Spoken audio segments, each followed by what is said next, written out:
until you're tempted to look a little closer.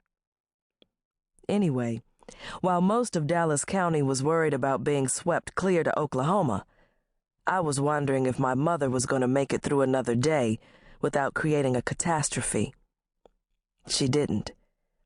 And now that I think about it, since you're forcing me to remember it, that morning began the same as any other. We had just decorated the house the night before Christmas. Daddy had to stop twice to go set the features on 2 cases. You know, fix the eyes, cheekbones, basically make the non-viewable viewable. He possessed an extraordinary gift for such things, restructuring dead people, recreating bone. He could transform just about anybody into someone acceptable to gawk at on a Sunday afternoon.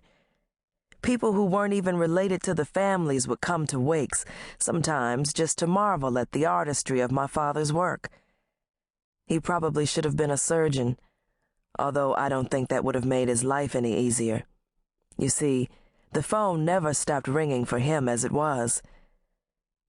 People seemed to be dying a lot that year, dropping like flies, ultimately ending up downstairs in my house, cold and stiff, waiting to have their fluids flushed by my father.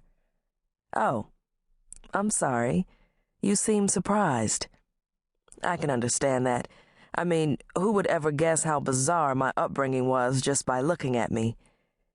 And you want to know one of the things I remember the most? The clothes. You wouldn't believe the get-up some people dressed their relatives in after they died. Ridiculous ensembles that would kill the dead all over again if they woke up and saw themselves. Anyway, Daddy was extremely busy that day.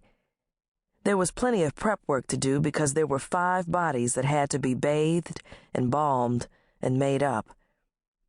Mercy Blue, the girl in charge of post-life makeovers, was wearing a tight red dress. Red was her favorite color. Go figure.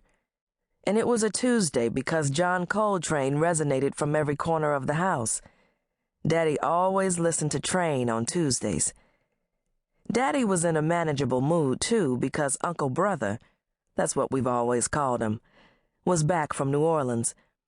Daddy didn't like to admit it, but he depended on Uncle Brother to lighten his mood on the days when Mama was having one of her brain tantrums. Aunt Baby was on the other side of town mixing up some concoction for somebody. I can't recall exactly. I just remember that she wasn't there. If only she had been there. My mother was scurrying from one room to the next like a rat with a cat hot on its tail. She was a blur, a brown blur. You know, she always did that, zipped around from place to place as if her life was getting ready to end, and she just had to complete one last task before her heart stopped beating.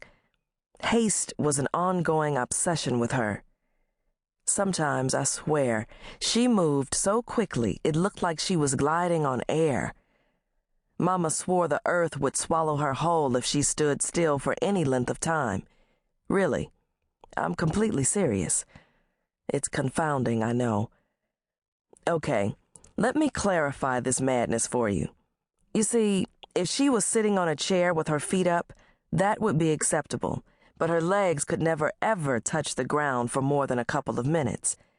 Clearly, my mother was, shall we say, not playing with a full deck, or was 4 cans short of a 6-pack. How about missing 2 digits in her phone number? Bread was half-baked. Elevator didn't rise all the way to the top. You get the picture? She even propped her feet on a stool when she went to the bathroom. That being said, avoiding well-placed stools became something of a military exercise in my house. We used to pretend like they were landmines ready to blow us to kingdom come if we disturbed them an inch. Jesus, she was crazy. Mama had those stools placed just so because she needed to be able to leap up on one in case the floor started to buckle and suck her under. My brother and sister and I navigated around them with extreme caution. But I said that already, didn't I? You'll have to excuse my redundancy. I was 11.